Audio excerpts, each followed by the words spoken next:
आज गुरु पुष्य नक्षत्र जैसा शुभ योग बन रहा है। गुरु पुष्य नक्षत्र में अनेकों प्रकार के कार्य सिद्ध होते हैं। इस दिन से शुभ कार्य का प्रारंभ बहुत ही अच्छे परिणाम लेकर आता है। जो लोग किसी बड़े सामान को खरीदने की प्लानिंग कर रहे हैं और अच्छे मुहूर्त का इंतजार कर रहे हैं, तो आज का दिन आपके लिए अति उत्तम है। यदि आप पुखराज, येलो सफायर, येलो टोपास पहनना चाहते हैं और बृहस्पति के बहुत सारे कीमती उपाय करना चाहते हैं, तो आज से कार्यों की शुरुआत कर सकते हैं, क्योंकि आज इस योग के साथ बन रहे कई शुभ योगों का संयोग आपके तमाम कार्य सिद्ध करेगा।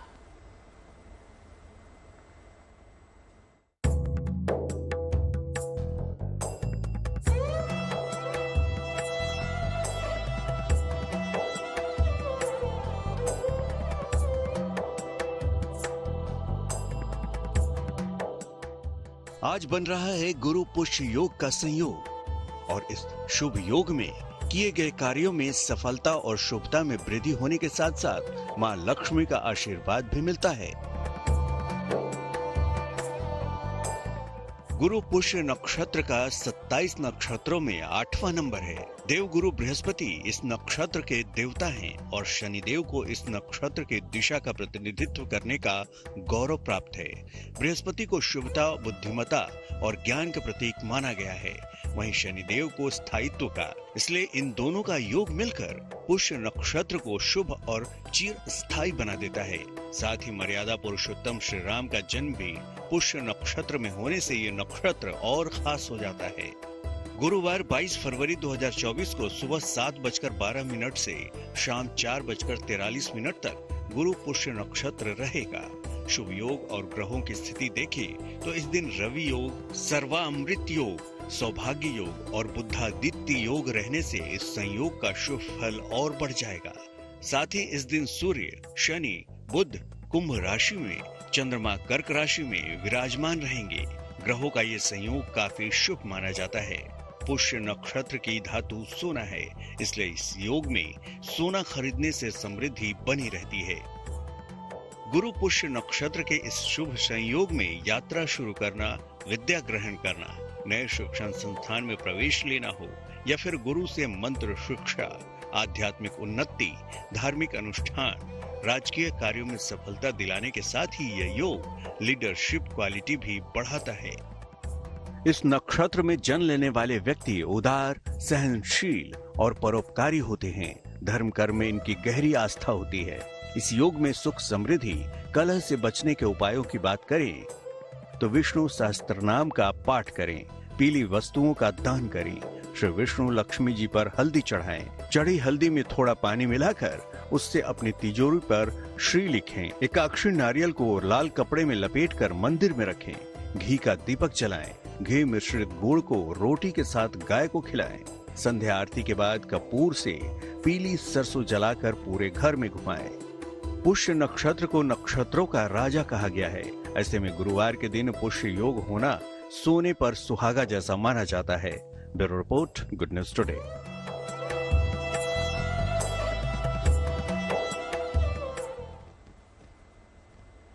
तो चलिए इसी क्रम में जान लेते हैं ज्योतिष पंडित शैलेंद्र पांडे से, समझते हैं कि आज कैसे आपके लिए फलदायी होने वाला है ये पुष्य नक्षत्र, क्या शुभ संकेत बन रहे हैं।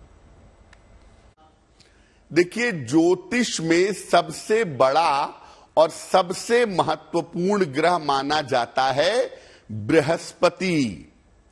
इसी प्रकार 27 नक्षत्रों में सबसे ज्यादा शुभ नक्षत्र माना जाता है पुष्य नक्षत्र। इन दोनों का जब संयोग होता है तो दिन अत्यंत शुभ और महत्वपूर्ण हो जाता है। संयोग बन जाता है गुरु पुष्य नक्षत्र का। इस दिन कोई भी शुभ कार्य करना लाभकारी हो सकता है, कल्याणकारी हो सकता है। जिस दिन गुरु पुष्य नक्षत्र का संयोग होता है उस दिन मंत्र जप करना, पवित्र नदी में स्नान करना और दान करना कल्याणकारी होता है। और गुरु पुष्य नक्षत्र वाले दिन विशेष उपायों से बृहस्पति को भी मजबूत कर सकते हैं। अब ये जानते हैं कि इस बार गुरु पुष्य नक्षत्र पर ग्रहों की स्थिति क्या है और गुरु पुष्य नक्षत्र का समय क्या है। पुष्य नक्षत्र इस बार गुरुवार को शाम को 4:43 तक रहेगा। तो बृहस्पतिवार को सूर्योदय से गुरु पुष्य का मुहूर्त शुरू होगा और शाम को 4:43 तक रहेगा। इस दिन गुरु पुष्य नक्षत्र के अलावा गजकेसरी योग भी ब्रह्मांड में बना रहेगा। बृहस्पति इस दिन इतने ज्यादा पवित्र होंगे कि इस दिन कोई भी शुभ कार्य किया जा सकेगा। यानी बृहस्पति की इतनी ज्यादा मजबूती, इतनी ज्यादा शुभता में अगर आप कोई पवित्र महत्वपूर्ण काम करेंगे, वो काम अवश्य ही बन जाएगा। चलिए अब बात कुछ और खबरों की भी करेंगे। आज से एशिया की सबसे बड़ी परीक्षा का शुभारंभ हो गया है। आज से यूपी बोर्ड की हाई स्कूल और इंटरमीडिएट की बोर्ड की परीक्षाएं शुरू हो गई हैं। इस साल योगी सरकार ने नकल विहीन परीक्षा कराने के लिए व्यापक इंतजाम किए हैं। यूपी बोर्ड की ओर से पहली बार बोर्ड मुख्यालय प्रयागराज में कमांड एंड कंट्रोल रूम तैयार किया गया है। इसके अलावा सभी 5 क्षेत्रीय कार्यालयों में भी इस तरह के कंट्रोल रूम तैयार किए गए हैं, जिन्हें मुख्यालय के कमांड एंड कंट्रोल रूम से जोड़ा गया है। In command and control room से 18 मंडल के सभी 75 जिलों की सीधे यूपी बोर्ड मुख्यालयों से मॉनिटरिंग की जा रही है। यहां से न केवल परीक्षा केंद्रों पर नजर रखी जा रही है, बल्कि पेपर और कॉपियों को रखे जाने के लिए बनाए गए स्ट्रांग रूम पर भी नजर रखी जा रही है।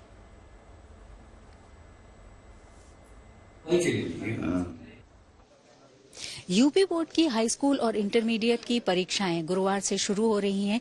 यूपी बोर्ड विश्व का सबसे बड़ा परीक्षा कराने वाला बोर्ड है और जिस तरह से इसमें बड़ी संख्या में परीक्षार्थी शामिल होते हैं, उसको देखते हुए चाक चौबंद व्यवस्था की जाती है। हम इस समय हैं राज्य स्तरीय कंट्रोल रूम में, यानी यही वो जगह है जहां से 55 लाख से ज्यादा छात्रों पर नजर रखी जाएगी और इसके अलावा बड़ी संख्या में परीक्षक यानी इन्विजिलेटर्स भी होंगे। इस बार करीब 3 लाख परीक्षक परीक्षा कक्ष में होंगे, उन पर भी नजर रखी जाएगी। इस बार यूपी बोर्ड ने कई अलग अलग बातें की हैं, जिसमें बारकोड वाले जो आई कार्ड हैं वो भी खासतौर पर इन्विजिलेटर्स के लिए बनाए गए हैं, जिससे कि फर्जी जो कक्ष निरीक्षक होते हैं उन पर रोक लगाई जा सके। हमारे साथ विवेक नौटियाल जी हैं, स्ट्रांग रूम के इंचार्ज हैं और ये स्ट्रांग रूम पूरे परीक्षा के दौरान न सिर्फ छात्रों पर और नजर रखेगा, फर्जी शिक्षकों पर रोक के लिए नजर रखेगा, बल्कि नकल विहीन परीक्षा कराने के लिए एक तरह से हम मान सकते हैं यही अब के बाद सेंटर है। विवेक जी, तो किस तरह से ये काम कर रहा है? पहले तो क्योंकि ये कंट्रोल रूम है, यहीं से सारी चीजें आप लोग मॉनिटर करेंगे। सर्वप्रथम मैं बताना चाहूंगा, इस कंट्रोल रूम की अग्रिम तैयारी हमने 12 तारीख से प्रारंभ कर दी थी। तो प्रथम चरण में जो हमने लक्ष्य रखा था वो कि जो समस्त जनपदों में जो समस्त परीक्षा केंद्र हैं उनके आईपी एड्रेस, डीवीआरस और जो कैमरे चल रहे हैं वो सुचारू रूप से चल रहे हैं या नहीं चल रहे। इसके लिए यहाँ हमने ऐसे 56 कंप्यूटर ऑपरेटर्स को नामित किया। साथ साथ हमने 7 मंडल प्रभारी बनाए उनके ऊपर और 2 कंट्रोल रूम प्रभारी बनाए। 12 तारीख से ये नियमित रूप से ये सुनिश्चित करते गए कि केंद्र की सारी अग्रिम तैयारी हो जाए, जिससे कि हम लाइव पीडीए कर सकें। और कल से हमने ये इसका एक ड्राई रन प्रारंभ कर दिया है। इसके लिए हमने पूरे उत्तर प्रदेश में इस राज्य स्तरीय कंट्रोल रूम में 56 कंप्यूटर्स लगाए, जिसमें कि हमने जनपदों के समस्त परीक्षा केंद्र को सम्मिलित करते हुए उसको चेक कर रहे हैं। 7 मंडल प्रभारी लगाए जो कि इन मंडलों के लिए ये सुनिश्चित करेंगे कि ये जो केंद्र की अग्रिम तैयारियां हैं, जो स्ट्रांग रूम की अग्रिम तैयारियां हैं, उसको ये चुस्त दुरुस्त कर लें।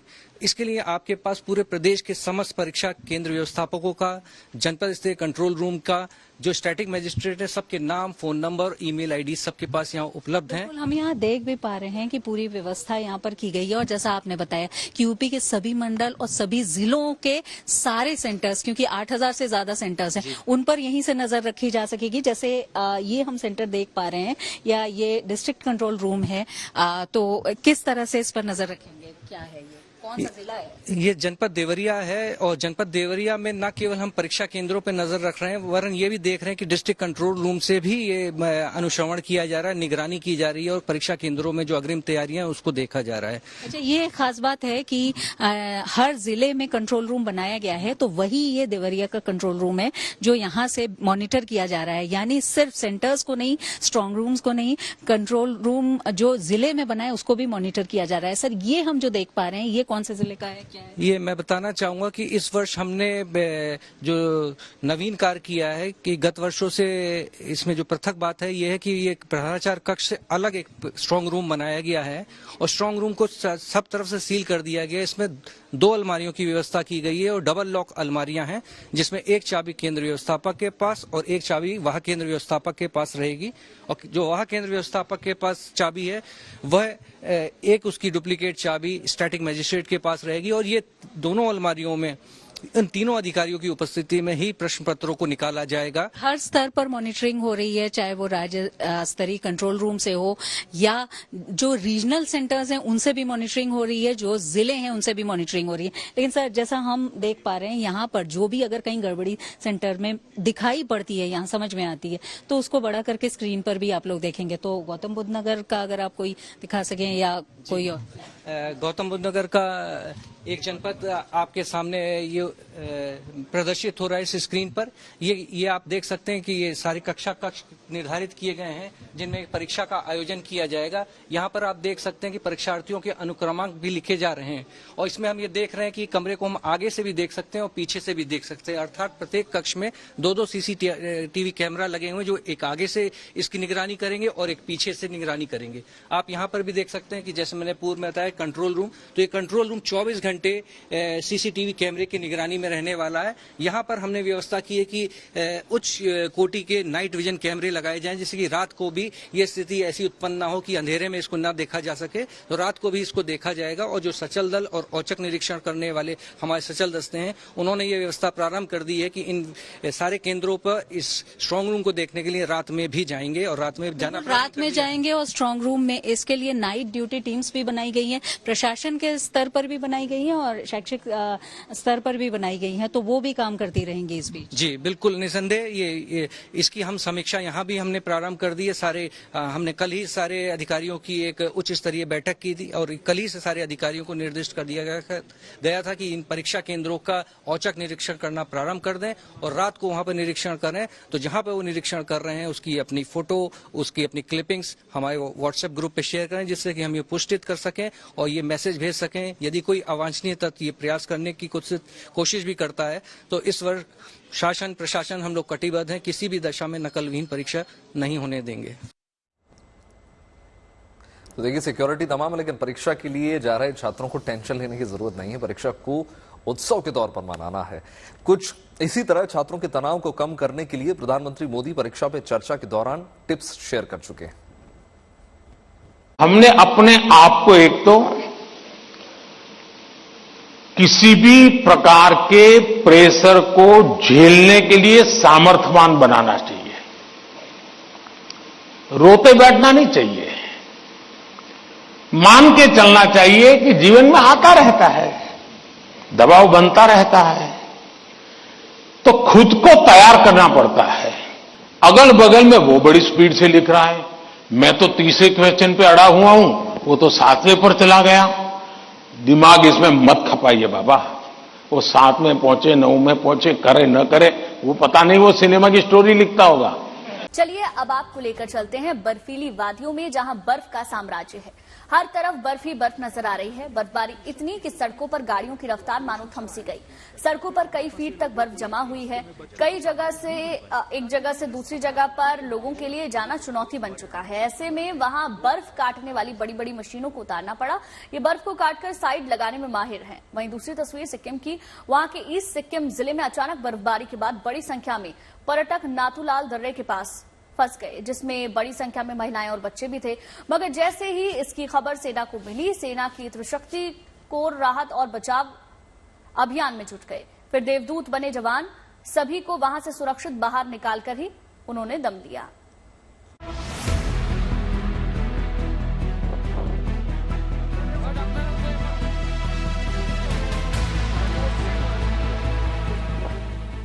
ये वो हिमवीर हैं जो लोगों को मुश्किलों से उबारते हैं। ये है इंडियन आर्मी की त्रिशक्ति कोर, जिसके जवान ईस्ट सिक्किम में हुए भारी हिमपात के बाद देवदूत बनकर पहुंचे। इन जवानों ने आफत बनी बर्फ को चीरते हुए रेस्क्यू ऑपरेशन चलाया, फिर वहां फंसे लोगों को एक एक कर सुरक्षित जगह पहुंचाया। इस दौरान ये जवान किसी बुजुर्ग को सहारा देकर कैंप तक पहुंचाते दिखे तो किसी को गोद में उठाकर ले जाते नजर आए। ऊपर बेहोश हो गए थे। अभी ठीक लग रहा है? बेहद कम वक्त में इन्होंने करीब 500 पर्यटकों को सुरक्षित बाहर निकाला। इस दौरान उन्होंने रास्ते में बच्चों को चॉकलेट भी दी ताकि वो इस अफरा तफरी के माहौल को तुरंत भूल सकें। ये बच्चे को दे दो। चलो चलो चलो चलो। तुरंत मिली ये राहत लोगों के लिए सुकून लेकर आई। ऐसे में इस मदद के लिए लोगों ने भी सेना को धन्यवाद दिया। क्या हुआ था ऊपर? चक्कर तो अभी ठीक लग रहा है? उल्टी अभी ठीक लग रहा है? ये कोई पहला मौका नहीं है। इससे पहले भी कई बार त्रिशक्ति कोर के जवान लोगों के लिए संकट मोचक बन चुके हैं। ईस्ट सिक्किम से Anupam Mishra, good news today. एक तरफ बर्फबारी से मुसीबत है तो दूसरी तरफ कुदरत के दिलकश नजारे भी देखने को मिल रहे हैं। उत्तराखंड से हिमाचल और लद्दाख तक जगह जगह बर्फबारी से खूबसूरत तस्वीरें उभर कर निकलकर सामने आ रही हैं, लेकिन कई जगह जो है बर्फबारी से रास्ते बंद हो चुके हैं। हालांकि लोगों को परेशानी ना हो इसके लिए बर्फ हटाने का जो काम है लगातार जारी है।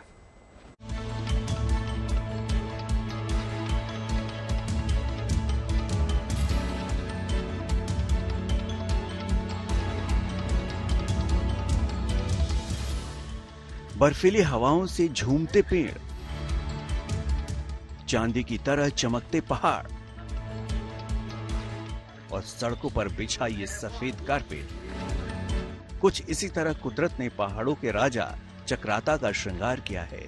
आलम यह है कि बिजली के खंभे और उनसे झूलती तारें तक सफेद हो गई हैं।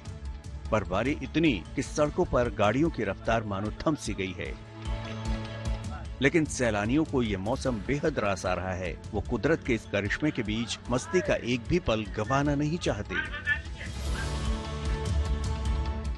बद्रीनाथ धाम की तस्वीरें तो और भी ज्यादा अद्भुत हैं। वहां 3 फीट तक बर्फ जम चुकी है। पूरा मंदिर परिसर सफेदी की चादर से चमक रहा है, जबकि वहां दुकानें, धर्मशालाएं और आश्रम सब बर्फ के नीचे समाये नजर आ रहे हैं। उत्तराखंड की तरह हिमाचल प्रदेश का कुल्लू भी पर्यटकों से गुलजार है। वहां बिछी इस बर्फ पर सैलानी अलग अलग एडवेंचर एक्टिविटी करने में मशगूल हैं। वहीं मौसम के तेवर को देखते हुए पर्यटकों को लगातार हिदायत भी दी जा रही है। रोड्स का जो हाईवेज मैंने आपको बताया कि रोहतांग रोड बंद है, हमारा NH 305 बंद है जलोड़ी पे, और बाकी रोड अभी ओपन है। वेदर का भी सिमिलर ही अपडेट है, तो हमारे टूरिस्ट से यही आग्रह रहेगा कि आप सेफली जहाँ पे हैं वहीं पे रहें और ज्यादा आउटसाइड हायर रीचेस में वेंचर आउट मत करें। इसी तरह लद्दाख का द्रास भी बर्फबारी से नहाया हुआ है। वहाँ की सड़कों पर कई फीट तक बर्फ जमी हुई है। एक जगह से दूसरी जगह जाना चुनौती बन चुका है। ऐसे में वहाँ बर्फ काटने वाली बड़ी बड़ी मशीनों को उतारना पड़ा। ये बर्फ को काटकर साइड लगाने में माहिर हैं। चमोली से कमल नयन सिलोड़ी और चक्राता से टीना साहू के साथ bureau report, good news today. प्रधानमंत्री नरेंद्र मोदी आज से गुजरात और उत्तर प्रदेश के दौरे पर रहेंगे। इस दौरान वो गुजरात को करीब 60,000 करोड़ से ज्यादा की विकास परियोजनाओं की सौगात देंगे। इनमें सड़क, रेल, ऊर्जा, स्वास्थ्य, इंटरनेट समेत कई क्षेत्रों से जुड़े प्रोजेक्ट भी शामिल हैं।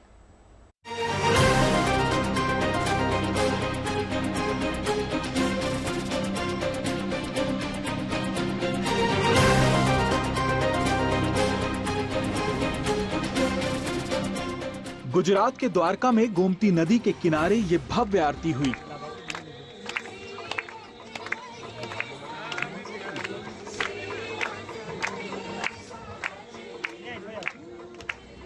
यहाँ के सभी 16 घाट दीपों की रोशनी से जगमगा उठे। दरअसल इस आरती का खास मकसद रहा। मकसद था प्रधानमंत्री नरेंद्र मोदी का दौरा। पीएम आज गुजरात दौरे पर पहुंच रहे हैं। इसी से एक दिन पहले द्वारका में महाआरती का आयोजन किया गया। हमारे यशस्वी वड़ा प्रधान श्री पधार रहे तब द्वारका गुगली ब्राह्मण ज्ञाति और जिला वहीवटी तंत्र के द्वारा लाखों की संख्या में दीप प्रागट्य हुआ और सब घाट गोमती के आमने सामने के 16 घाट के ऊपर एक भव्य सी भव्य महाआरती का आयोजन हुआ, जिस महाआरती में लाखों यात्रालु और नगर जनों ने सब ने महाआरती में सम्मिलित हुए और अपने आप को धन्यता अनुभव किया। प्रधानमंत्री के दौरे को लेकर इस महाआरती में बड़ी संख्या में लोग शामिल हुए। आज पीएम अहमदाबाद और नवसारी समेत कई जगहों का दौरा करेंगे। सबसे पहले वो सुबह करीब 11:15 बजे अहमदाबाद में गुजरात सहकारी दुग्ध विपणन महासंघ के स्वर्ण जयंती समारोह में हिस्सा लेंगे। अमूल ब्रांड इसी फेडरेशन से जुड़ा है। नरेंद्र मोदी स्टेडियम में होने वाले इस कार्यक्रम में 1.25 लाख से ज्यादा किसानों के शामिल होने की उम्मीद है। यहाँ के बाद वो दोपहर करीब 12:45 बजे मेहसाणा पहुंचेंगे और वलीनाथ महादेव मंदिर में पूजा और दर्शन करेंगे। इसके बाद प्रधानमंत्री मेहसाणा में 13,500 करोड़ रुपए की कई विकास परियोजनाओं का लोकार्पण और आधारशिला रखेंगे। अपने गुजरात दौरे में पीएम मोदी 4:15 बजे नवसारी जाएंगे, जहां वो लगभग 47,000 करोड़ रुपए की कई विकास परियोजनाओं का शिलान्यास और उद्घाटन करेंगे। इतना ही नहीं, शाम लगभग 6:15 बजे प्रधानमंत्री काकरापार परमाणु ऊर्जा स्टेशन का दौरा करेंगे। इस दौरान वो देश को 2 नए प्रेशराइज्ड हैवी वाटर रिएक्टर समर्पित करेंगे। इस वक्त हम नवसारी के वासी बोरसी गांव में है, जहां पे प्रधानमंत्री पीएम मित्र पार्क की नींव रखने वाले हैं। ये जो डोम है, डोम के अंदर यहाँ से करीब 1 लाख की जो जनमेदनी है उनको संबोधित करेंगे। प्रधानमंत्री के इस दौरे को लेकर तैयारियां तेज हैं। सुरक्षा व्यवस्था के भी खास इंतजाम किए गए हैं। अकेले नवसारी में होने वाले कार्यक्रम में 1 लाख लोगों के पहुंचने की उम्मीद जताई जा रही है। पूरी तैयारी हो चुकी है, अब सब रिहर्सल चल रहा है और एसपीजी के साथ हमारा लाइजन चल रहा है, करीबन 1 लाख के आसपास। प्रधानमंत्री नरेंद्र मोदी के इस दौरे को काफी अहम माना जा रहा है, क्योंकि इससे न सिर्फ गुजरात को सड़क और दूसरी परियोजनाओं का तोहफा मिलेगा, बल्कि देश को भी यहाँ से कई बड़ी सौगात मिलेंगी। रौनक जानी के साथ bureau report, good news today. Bollywood stars Rakul Preet और जैकी भगनानी ने गोवा में धूमधाम से शादी कर ली। रकुलप्रीत सिंह और जैकी भगनानी ने 2 रीति रिवाज से शादी की। पहले उन्होंने सिख धर्म के रीति रिवाज से शादी की, इसके बाद सिंधी रीति रिवाज से 7 फेरे लिए। अब इन दोनों की शादी की तस्वीरें सोशल मीडिया पर खूब सुर्खियां बटोर रही हैं।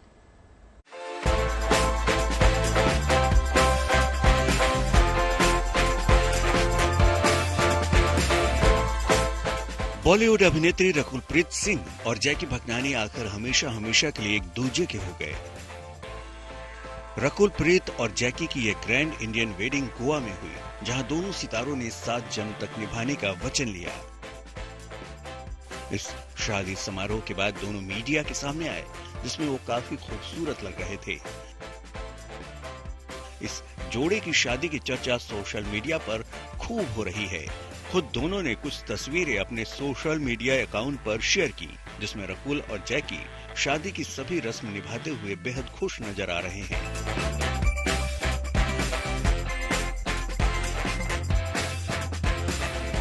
अपनी वेडिंग में रकुल ने लाइट पिंक कलर का हैवी लहंगा पहना था, जिसमें हैवी ज्वेलरी और मैचिंग चूड़ा काफी सज रहा था। वहीं जैकी भी इस दौरान अपनी दुल्हन के साथ ट्यूनिंग करते नजर आए। बॉलीवुड की कई हस्तियां भी वहां मौजूद रहीं, जो इन खूबसूरत पलों की गवाह बनी।